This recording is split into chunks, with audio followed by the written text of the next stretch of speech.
Hello everyone, so great to see you. It's Judy from Coffee, Cookies, and Books, and I'm back from vacation, and we are ready for Aardvark and Book of the Month's August selections.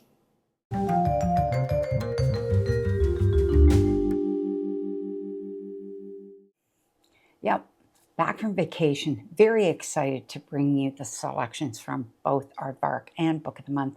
They've got some really great ones. So as per usual, I do Aardvark first, then I do Book of the Month.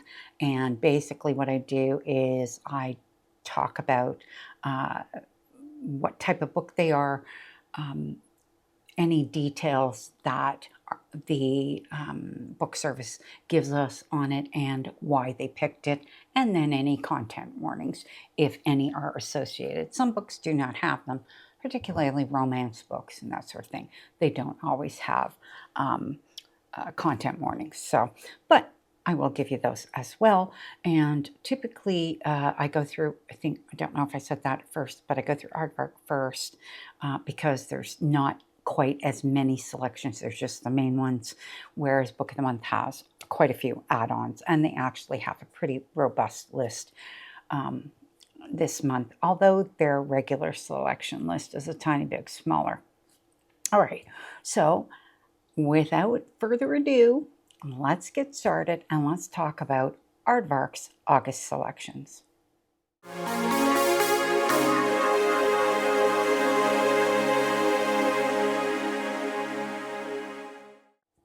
Okay, so technically, Aardvark has standard 6 selections, but it does have 2 additional selections that are part of a series for one of its main ones. And I'm actually going to show you those because I do have them, and I'm very excited. So before we get into the details of the book, which is the 3rd book in the series by Robert Jackson Bennett, it's the Tainted Cup series. It is the Shadow of the Leviathan, which I think is what it's called, and it is an Anna and Din mystery series.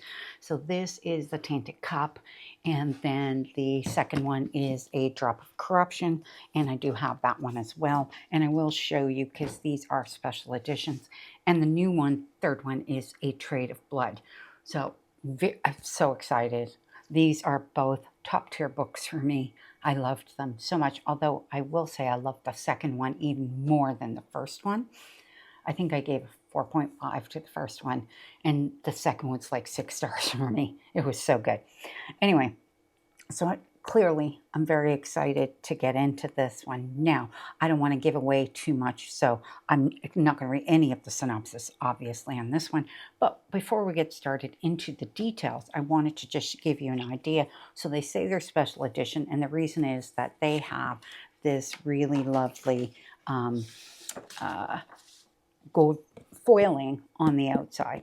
Okay, so that's what you get with your book, and it's front and back on the spine as well. It's really quite lovely.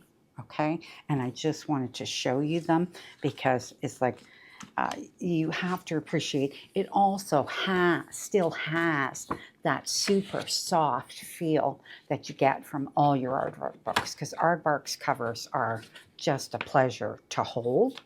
Okay, they have this just velvety texture to them, and this is the one for the Tainted Cup, is gold.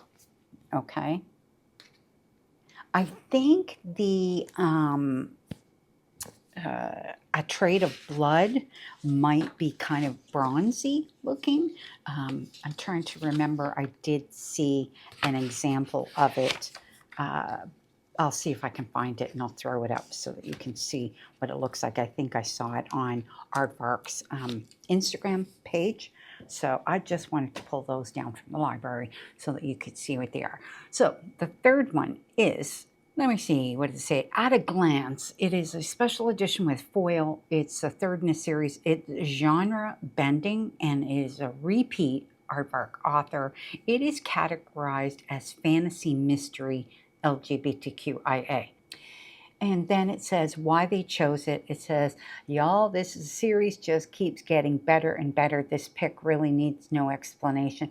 The Shadow of the Leviathan series is brilliant from top to bottom. The elite fantasy world building, Anna and Din's top tier banter, the perfectly crafted mystery in the third installment of this masterful series. The characters we've grown to love get even deeper and more complicated, their backstories filling out and their futures looming ahead, dark and portentous. Now that was the thing, I think, why I liked the second book better than the first book.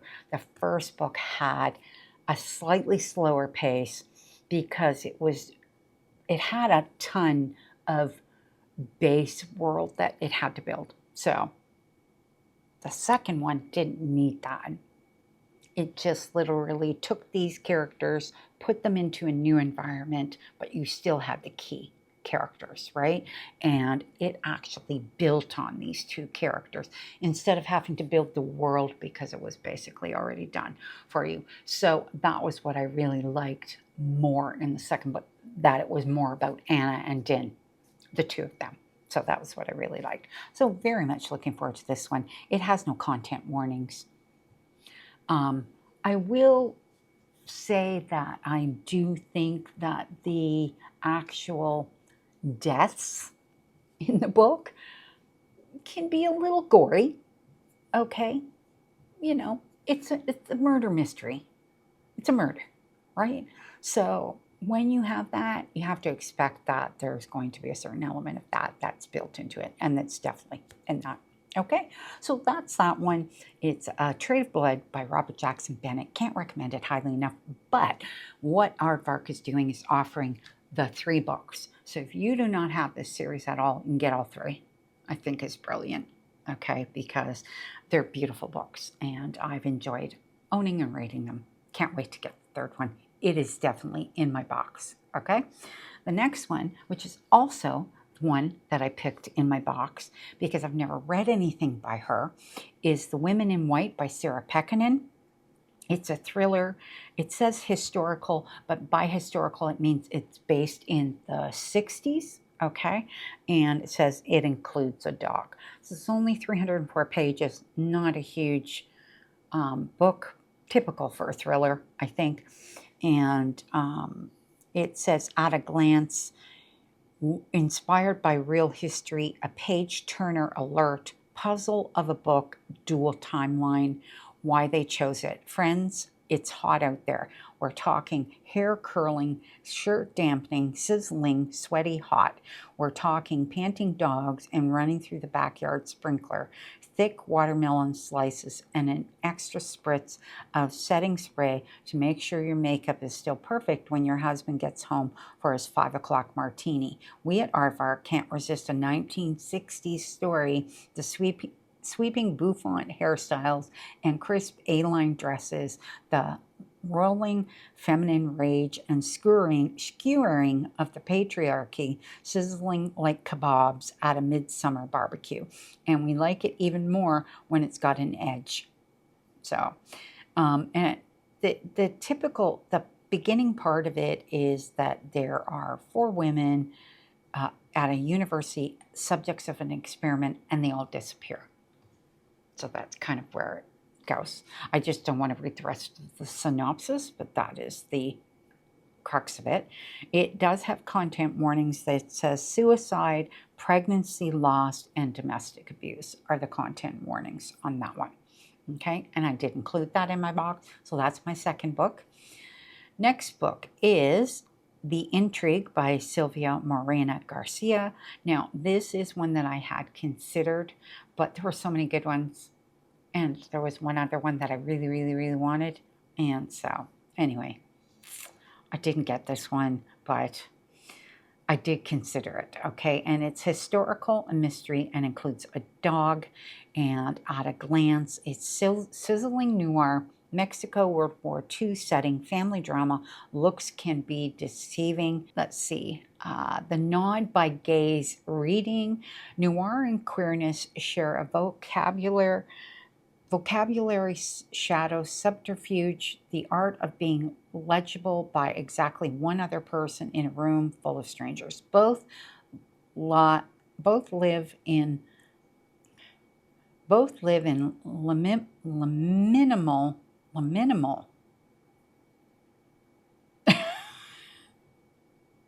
both live in liminal spaces and both know what it costs to survive just outside the rules everyone else takes for granted.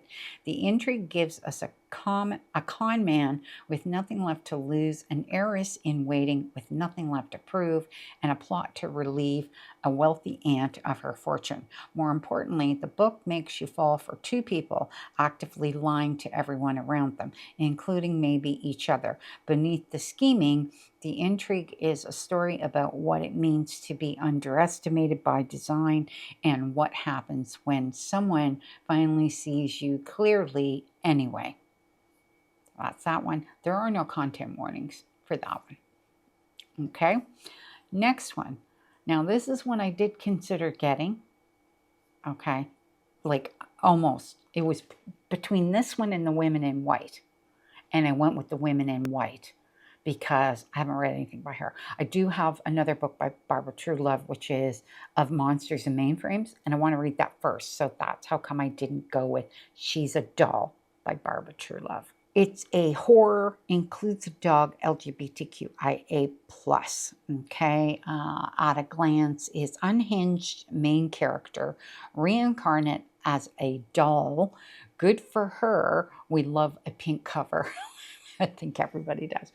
Okay, that's it.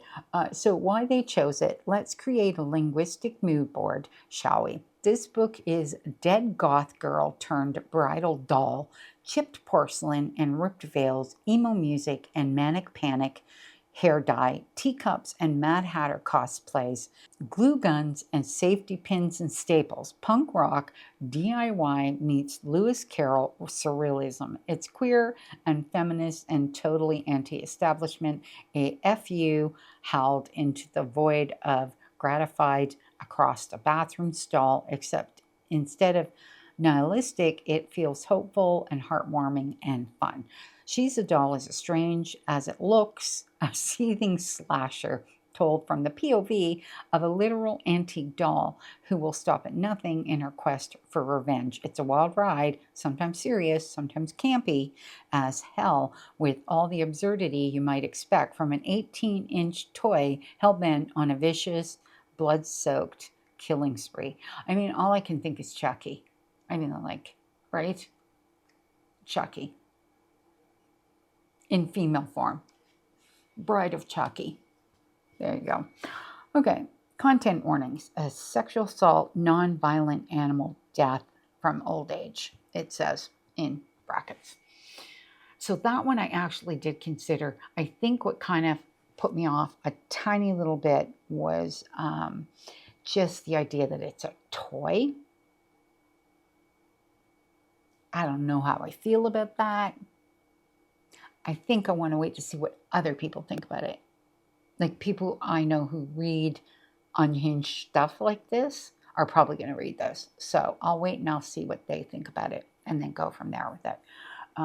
The third one I did put in my box is Lost and Found by Tarah DeWitt. It is a romance and it includes a cat, 352 pages, and this one is signed. So as things stand, as I'm reading it to you, this is going to go, it's the first I'm filming this, it's going to go up on the 3rd, so I don't know how long signed copies are going to be available, but as of right now, still available, okay? At a glance, it says, repeat Aardvark Arthur, signed by the author, small town setting, read the author's note. It is a 3 out of 5 on the Spice rating, and why they chose it. Tarah DeWitt writes second chance romances with conviction. In her careful hands, a do-over can be even more powerful than getting things right the first time. This is an author who plucks at our heartstrings with deft fingers of a world-class Spanish guitar player. She handles the most difficult of topics with utter devotion. Here, grief isn't a burden, but an anchor, keeping adrift lovers tethered together. In Lost and Found, Bea and Silas are two tortured but hopeful souls who find that fixing what they thought was broken can be even better than creating something new.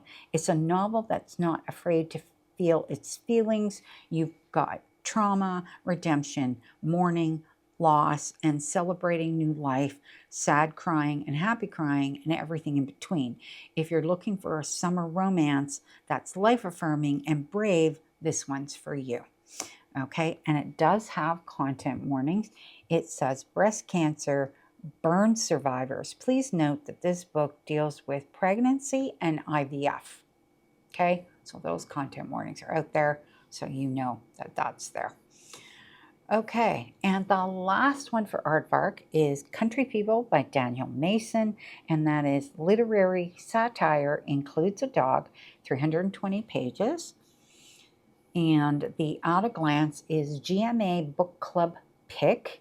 So, Good Morning America, for anybody who doesn't know what GMA is. And laugh out loud, funny, Noah Kahan vibes, embrace the whimsy. Why they chose it. Miles Kralewski is a prince who's been turned into a frog, a strangely named imp who spins gold into straw, a middle-aged father who is also a 12th year PhD student. He's the man who studied fairy tales with such ferocity that he became the hero of his own. His wife has just accepted a visiting professorship in rural Vermont, giving Miles his big chance to finally move on with his life, maybe even finish that festering dissertation. But alas, he's condemned to be a man on a journey. Miles indeed. That goes nowhere, who prefers the climb to the summit, who thrives on the bliss and agony of perpetual stagnation, while his brilliant wife writes brilliant books and delivers brilliant lectures and clings wine glasses with her brilliant colleagues. Miles waddles through his own charming mediocrity. He encounters eccentric local characters, increasingly believable conspiracy theories, and the looming fringes of an enchanted wood, where when the clock strikes midnight, he might turn into a prince or a pumpkin, and who's to say which? In all seriousness, Country People is wise and witty and laugh out loud funny, capped off with Daniel Mason's unmatched literary style. And there are no content warnings for that one. So, those are the selections for Aardvark. I think they're great. Fabulous. I mean, I could have almost done 2 full boxes. Like, I really wish they offered more than 3. 4 is almost ideal. You know, like with Book of the Month, I have 5, and that seems like a little bit too much, which, you know, this month I'm only getting 3. But yeah, 3 just seems like a little bit too little. 4 seems like kind of almost that perfect number. I know. Anyways, that's just me. All right, so that's it for Aardvark. So let's move on to Book of the Month.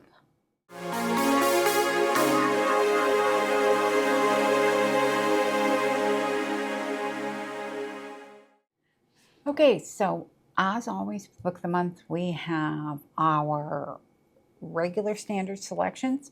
We have our add-on selections, and included in the add-on selections are the Centennial ones. I think one of them is already sold out, which is kind of a bit of a shame because it's one I would have wanted to actually include in my box. And I went in first day and it wasn't available. So I was a bit upset about that, but we'll talk about them anyway. Okay, so what we're going to do is we're going to go through the main selections first. And I only picked one of the main selections.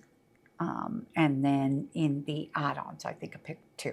So we'll talk about those. Okay, so the very first main selections is Return to Sender by Stephanie Parente. Now, I don't know if it's Parente or Parente. Not really sure how that's pronounced.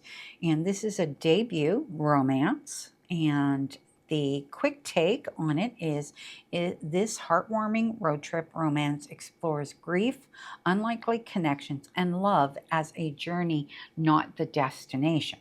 The good to know is it's emotional, salacious road trip siblings. Why they chose it. The transformative relationship between this guarded pair of lovers proves that true romance can find you and heal you even when you're at your lowest. The road trip setting invites the reader on a coast-to-coast journey full of sightseeing and hijinks, making pit stops at some of our favorite rom-com tropes along the way, from forced proximity to only one bed. We loved how warmly this book portrayed the sometimes playful, sometimes authoritative dynamic between two sisters with a 12-year age difference. And there are no content warnings for this one. So that sounds like a pretty good romance. Next one is The Three Graces of Pearl Street. This is a debut and an early release by Elizabeth Wellington Rollins, and it is contemporary fiction. The quick take is charming chaos ensues when a fall from grace lands three generations of feisty Italian-American women in the same home. So for early release, it is a September 1st release. So I know September 1st is going to be a standard release date for September, so kind of not surprised that they're putting this in August. The good to know is romance, 400 plus pages, multiple viewpoints, mama drama. Why they chose it. It says this book captures how a shared lineage creates three very different generations of bold, big-hearted women, from the stubborn 20-something daughter to the charmingly meddlesome grandmother. The vibrant portrait of the Italian-American immigrant experience explores how the characters both uphold and transform their traditions, and how sometimes a really good hunk of Parmesan is all you need to bring people together. The complex portrayal of mother-child relationships made for emotional, resonant conversations about how mothers can learn from their daughters just as much as they teach them. I think that's lovely. This sounds lovely. It does have a content warning. It says content mentions of infertility and the death of a child. So that's important to note. It does sound like a lovely book, though. So I'd be curious to know what people are going to think of it. The next one is The Poisoned Daughter by Sheila Masterson. This is an early release, and it is a fantasy option. The quick take is she was born with magical kiss of death, the only man it's failed to kill, the enemy she's forced to marry. Not for the faint of heart. This book is gruesome, it says, and early release, it is coming out on August 18th. The good to know is it's 400 plus pages, extra spicy, multiple viewpoints, romantasy. Why they chose it. From dangerous kisses to feral chases through the woods, this romantasy appeals to readers who aren't afraid to step into a darkly erotic world that flirts with the kinky and forbidden. Who says a princess can't always be a vigilante? We loved how this strong-willed protagonist refuses to let other people's expectations limit how she expresses herself. The plot is packed with delicious intrigue and thrilling espionage.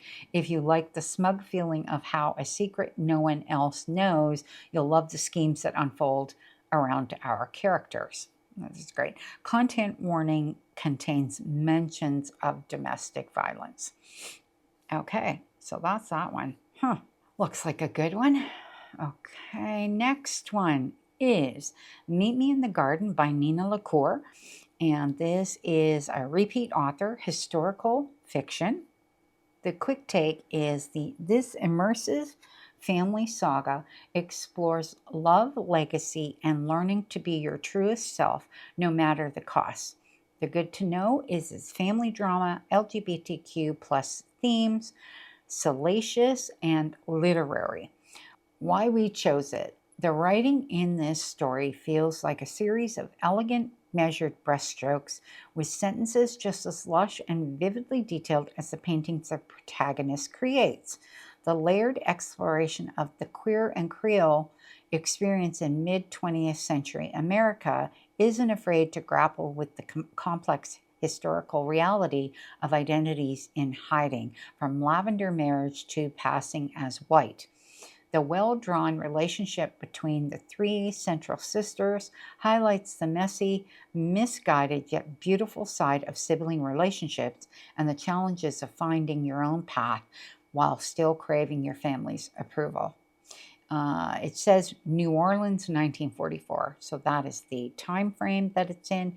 And the content warning, this book contains mentions of miscarriage and infidelity. Infertility. No, infertility. Okay. All right. Last one, and the one that I did put in my box, okay, is The Heart of Glass by Jennifer Hillier. It is a thriller. She's a repeat author. This is an early release. I just want to say this is a continuation ahead, quite a few years ahead, of Wonderland, which was also written by Jennifer Hillier. So everybody is saying you have to read Wonderland first. I haven't read it. I do have it actually arriving today, so I have ordered it because I do want to read it before I read this, but I did order this one. The quick take is a brutal murder, a swift confession. 25 years later, the past resurfaces when a new light eliminates an old truth. Early release is August 25th is when it's scheduled to come out. The good to know is multiple viewpoints, non-linear, timeline, female friendships, and creepy. Why they chose it? This character-driven thriller creates a contrasting portrait of the best and worst parts of humanity, from the bright sparks of friendship and loyalty to the depths of depravity and evil. Put on your detective hat and grab your magnifying glass as each piece of this book's puzzle clicked into place. We couldn't wait to reread and catch all the clever hints and clues that we missed along the way. The eerie, hazy coasts and cranberry bogs of this seaside town are so atmospheric that we could practically hear the sinister footsteps creeping through the sand. That sounds creepy. Okay. This book contains mentions of sexual assault and miscarriage. Okay, so those are all of the regular selections. So now we're going to move on to the specialty selections. So the first one is the offset, and the offering for that one, that's like kind of their indie international voices. It is Hello Limerence by Momo Yamaguchi, and this is a debut early release.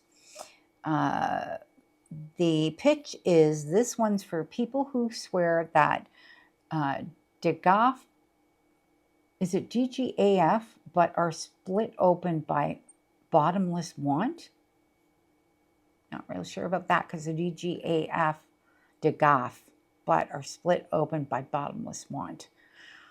Not sure which one it is, but there you go. You got both.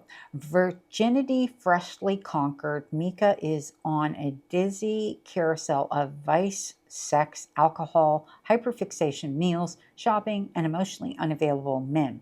Weird, psychedelic, and sometimes nauseating, Hello Limerence is a multicolored romp through after-hours Tokyo from the point of view of a Gen Z salarywoman with questionable social skills and screen time problem.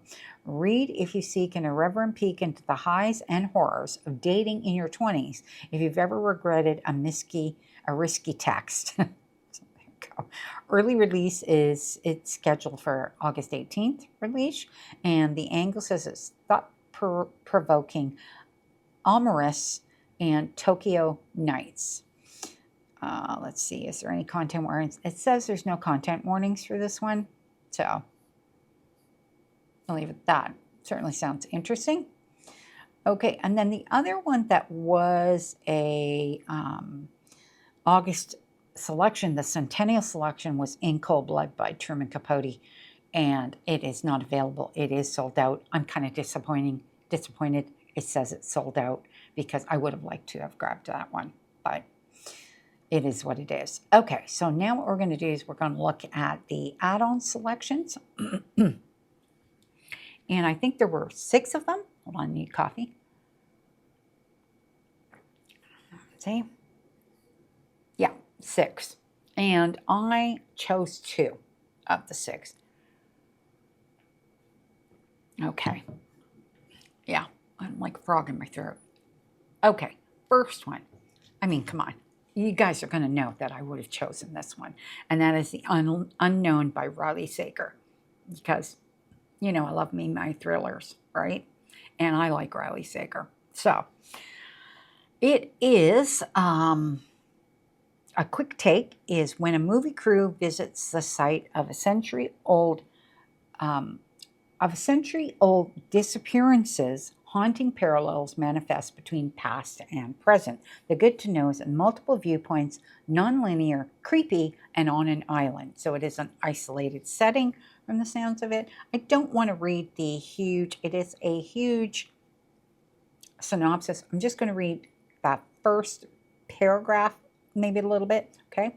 Struggling actress Maren Keane is shocked when she lands a role in a major motion picture about the unsolved mystery of New Avalon, an island on sprawling Lake Faraday in Vermont. She's even more surprised when she learns that the role requires a week-long research trip to that very spot. Of course it does. Because New Avalon isn't your ordinary island, a century ago it was a commune for spiritual mediums until they all vanished in 1926. That's all I'm going to say, because that like gives you an idea. It's going to be creepy, okay? And then it says, for content warning, the book contains mentions of suicide. All right? Creepy. Yeah. Okay. I did, of course, put that one in my box. And the next one I also put in my box because I loved the sound of it, and that is The Shadows That Listen. It's a debut, early release by Louisa Carmody, and it's a fantasy. And I thought this one sounded great. The quick take is she's an agent protecting humanity. He's an angel who doesn't care to save it.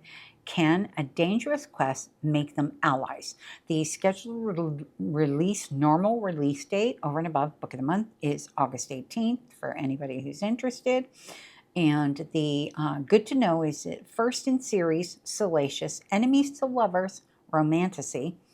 And then a little bit of the synopsis says, it's been 5 years since the world was brought to its knees by an immortal war. Demons crawled from the depths of hell, and sky bled gold as the angels arrived. Humanity thought it was saved, but the angels did not come to protect us. Okay, so Amara, she's a human warrior that works for the Angel Intelligence Agency, and Nathaniel is an archangel tasked with leading the destruction of humanity. So, and go from there with that.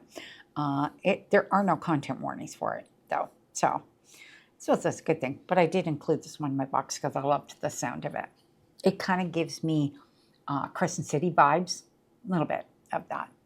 Okay, next one is Fishbone Cinderella by Elizabeth Lim. It's a historical fantasy. It is one that I actually thought sounded good as well. Fairy tale meets generational epic in this story of Asian American immigration, Chinese fables, and the magic of family. Good to know it's 400 plus pages, nonlinear timeline, multiple viewpoints, graphic violence. And it has 2 time frames, 1940s Hong Kong and 1960s San Francisco. The content warnings say this book contains scenes depicting child abuse. So 1940s Hong Kong says, when Japanese soldiers invade her hometown, Hya Ying makes an unlikely escape by turning invisible. But her miraculous survival is only the beginning. After the war is over, she's sent to Hong Kong to live with her distant father and glamorous mother, who end her dreams of becoming a singer and turn her into the family's servant. The 1960s San Francisco is a different character. So, is she related? Is she her daughter? Could very well be. Okay, so that's that one. The next one is also one that I thought sounded really good. It is The Good Parts by Evan Normandin, and this is a debut, and it's magical realism is how it's categorized. The quick take is, if you could take a pill that wiped your worst memories, would you? even if it meant forgetting your greatest love. The good to know is it's emotional, multiple viewpoints, non-linear timeline, and salacious. A synopsis: she's erased their past, he's rewriting their future.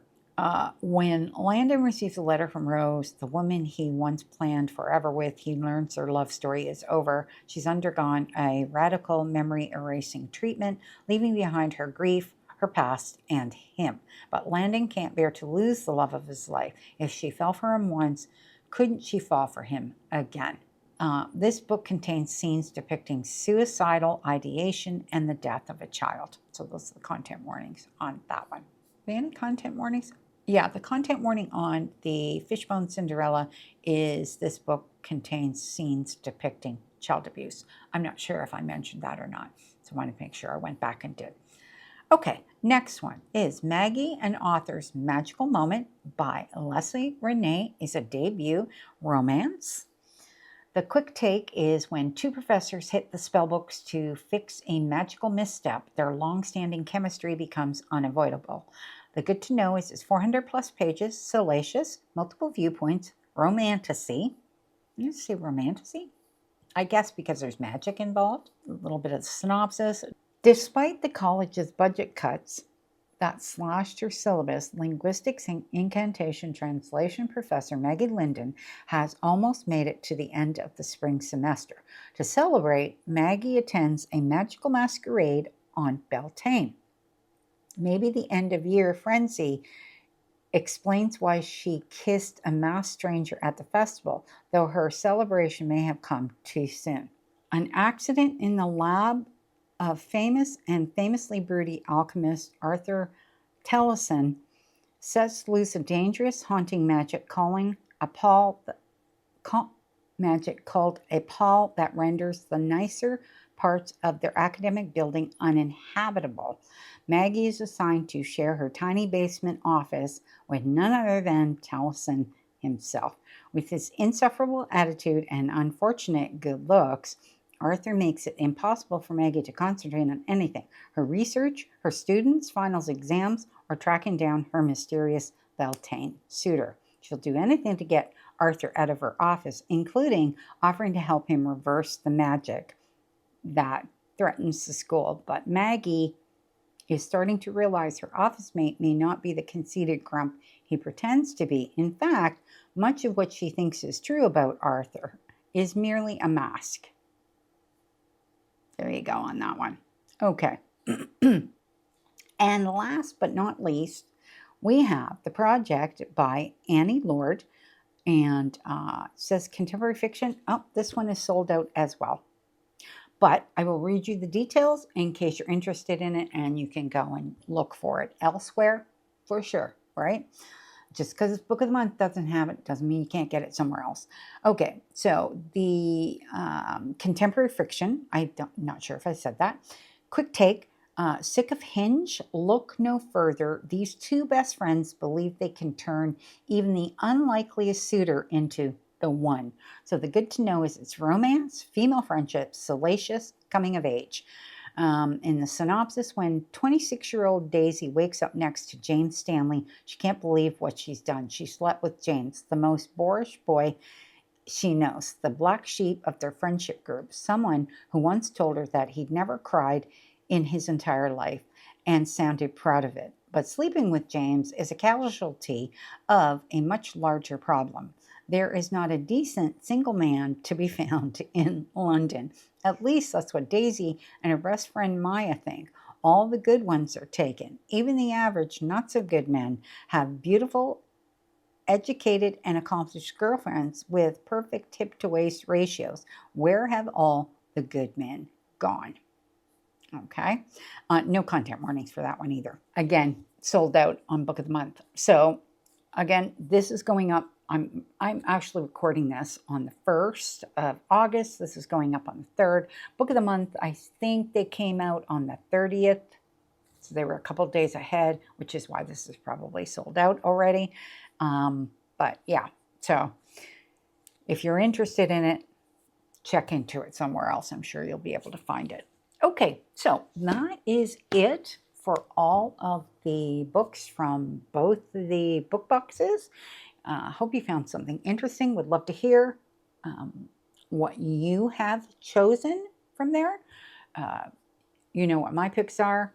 And, you know, if you do get the 3 books, the Robert Jackson Bennett books, you know, these, well worth it, in my humble opinion. Okay, absolutely love them.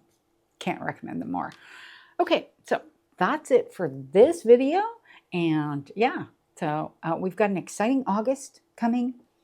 I'm going to be doing a lot of reading, and you're going to be seeing a lot of reviews coming up in the next bit, because I have finished off, because I was on vacation, I managed to finish off quite a few of my TikTok TBRs, and I managed to finish my Kindle Unlimited, my first round of that. I managed to finish that. So I got a lot to share with you. Okay, so definitely stick around, and we will see you in the next video.